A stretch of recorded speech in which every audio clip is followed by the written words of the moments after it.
भागी होतात.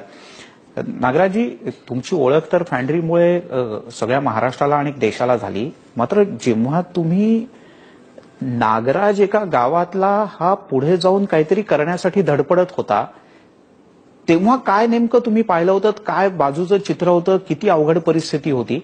आणि तेव्हापासून तुम्हाला बाबासाहेबांचे विचार कसे प्रेरक वाटतात?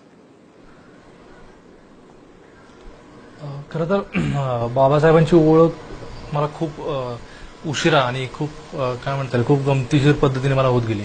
मी ज्या समाजात, ज्या कुटुंबात जन्मलो, माझे आई वडील अशिक्षित होते, शिक्षणाचं काही वातावरण नव्हतं आणि त्यामुळे बाबासाहेब कोण आहेत याची काहीच ओळख नव्हती. या उलट मला सगळ्या म्हणजे लहानपणी मी आराधनेच्या मेळ्यात जायचो, सगळ्या मंदिरात जायचो आणि मी करमाळ्यात जिथं राहत होतो त्या करमाळ्यात समोरच माझ्या सगळी मंदिरं आहेत. म्हणजे मारुतीचं मंदिर, महादेवाचं मंदिर, विष्णूचं मंदिर आणि करमाळ्यात एक अशी सगळी म्हणजे परंपरा आहे, शिवजयंती आहे, सगळं असेल.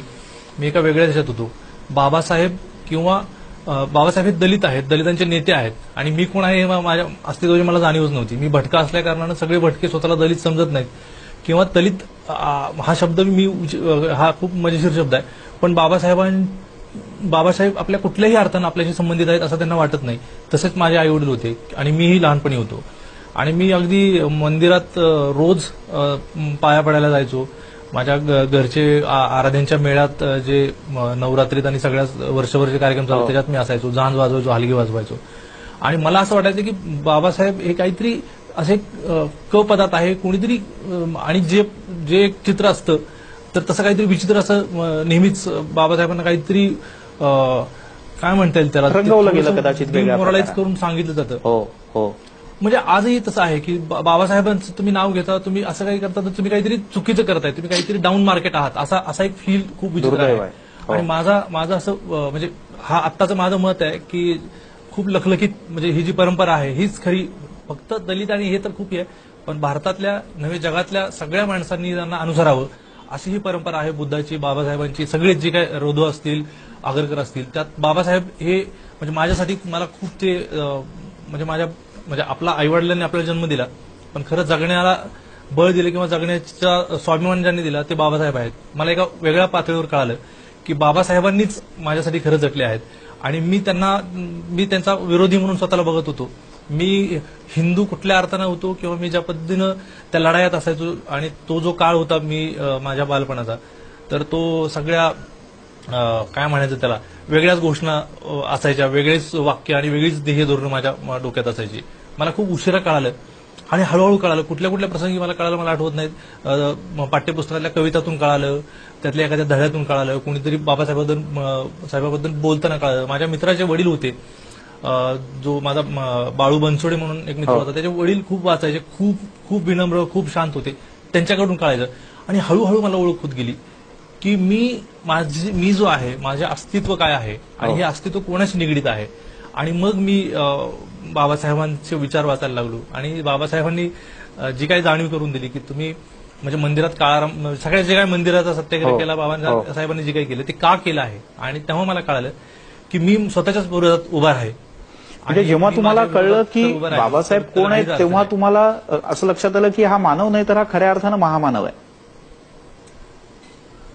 म्हणजे खरं तर ना सगळ्या माणसांची, सगळ्या स्त्रियांची ज्यांनी काळजी वाहिली, घटना ज्यांनी लिहिली.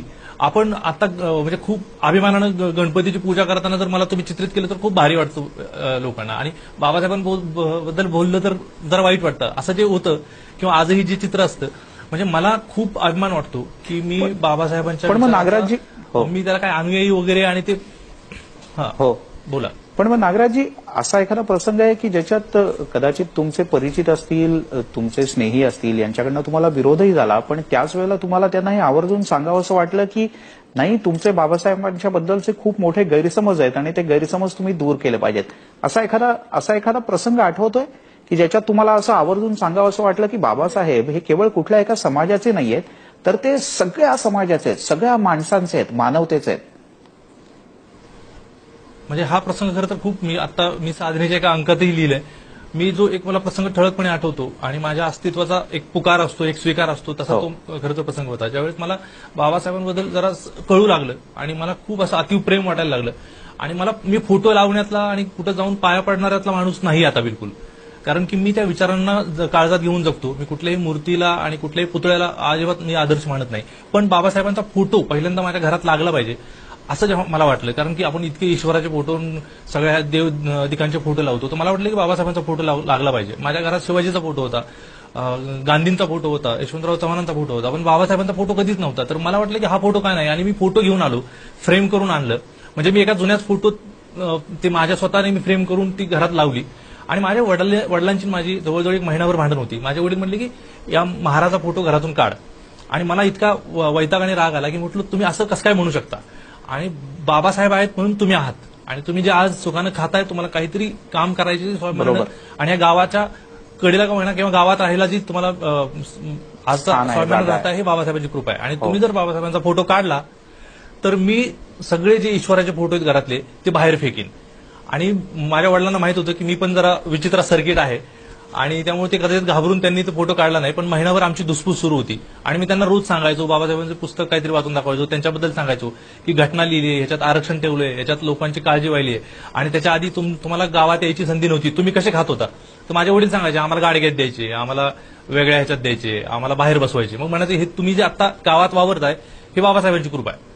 तुम्ही जे तुमच्यासाठी जे कोणी ईश्वर आहेत, ते ईश्वर जे काही करू शकले नाहीत, कुठल्याही देवाने जे केलं नाही ते एका माणसाने केलंय, आणि ते म्हणजे बाबासाहेब आहेत. आणि ते बाबासाहेब सगळ्यांचे आहेत. जे वंचित आणि पिळलेले अन्यायग्रस्त लोक आहेत त्यांचे बाबासाहेब आहेत, तिथल्या स्त्रियांचे, सगळ्या वंचितांचे बाबासाहेब आहेत. त्यामुळे तुमचे आहेत, माझे आहेत. बरोबर. नागराजजी, तुमचे अनुभव हे ज्यांनी हा प्रसंग पहिल्यांदा ऐकला असेल त्यांच्या अंगावर निश्चितपणे काटा येईल एवढा तुमचा प्रसंग जबरदस्त, जिवंत आणि दाहक आहे. आणि म्हणूनच त्यातून तुम्हाला बाबासाहेबांची अधिकाधिक प्रचिती येत गेली. आपल्याबरोबर कल्पना